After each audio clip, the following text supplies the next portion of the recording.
네, 앞서 보신 것처럼 아미동 비성마을은 한국전쟁 이후의 삶을 보여주는 중요한 역사 유산이죠.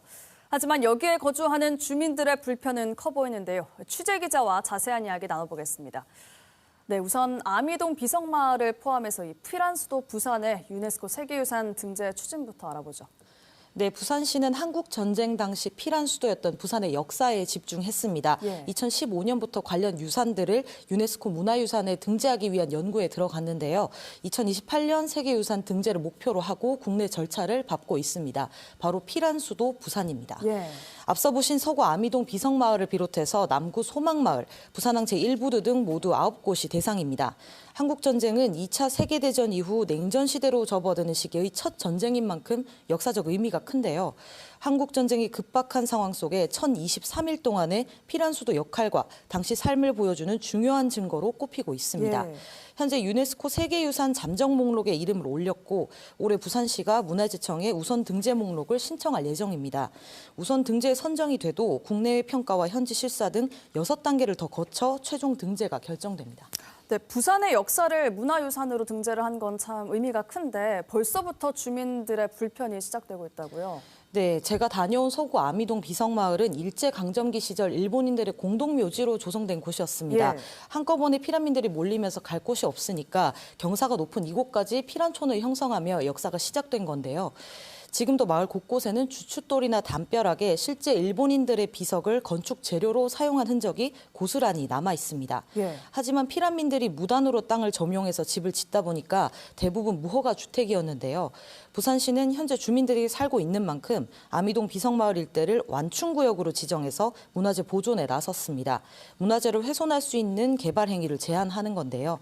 보존용 지구단위 계획이 부산시 심의를 최종 통과하면 앞으로는 지붕 모양부터 도색, 대규모 공사 등 모든 분야가 더 다양하고 구체적인 규제를 받게 됩니다.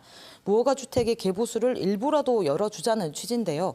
하지만 심의가 통과된 이후에도 주민 편의가 개선될지는 미지수입니다. 앞서 보신 것처럼 집들이 비탈길에 다닥다닥 붙어 있다 보니까 공사가 쉽지 않기 때문인데요. 현재 마을 주민들이 공용 화장실을 쓰고 있는데 개별 화장실을 지으려고 해도 정화조 공사마저 힘듭니다. 거주민 대부분이 70대 이상 노인인데다 이 절차가 까다롭다 보니까 공사는 엄두조차 내지 못한다는 게 주민들의 설명이었습니다. 네, 그렇다면 이제 앞으로 살아가면서 그 모든 불편을 주민들이 감수해야 한다는 건데 그에 대한 대안은 좀 마련이 됐습니까? 네, 우선 부산시가 지난 2020년 발간한 피란수도 부산 마스터플랜 보고서에 이 같은 내용이 자세하게 나와 있습니다. 보고서에는 비성마을 등 유산 일대의 주거시설을 활용하고 보존할 가치가 있다고 분석하고 있는데요. 비성마을 건물터를 국가 등록문화재로 등록하고 지구단위 계획도 수립해서 보존하도록 했습니다. 특히 이곳은 주택 노후화가 심해서 총체적인 대책이 필요하다고도 명시하고 있는데요.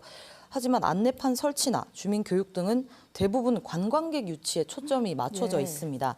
전문가들은 시간이 지나며 해당 지역의 인구가 소멸하는 건 자연스러운 현상이지만 이 과정에서 주민들 생활이 지장을 받으면 안 된다고 지적하고 있는데요.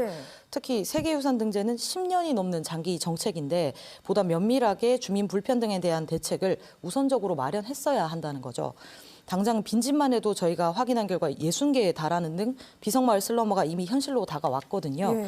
주민들 주거 여건을 고려하는 방식의 보다 면밀한 유산 등재 추진이 필요해 보입니다. 네, 그런데 주민들이 큰 불편이 없도록 확실한 대안이 필요해 보입니다. 네, 잘 들었습니다. 고맙습니다. 지금까지 보도국의 김아른의 기자였습니다.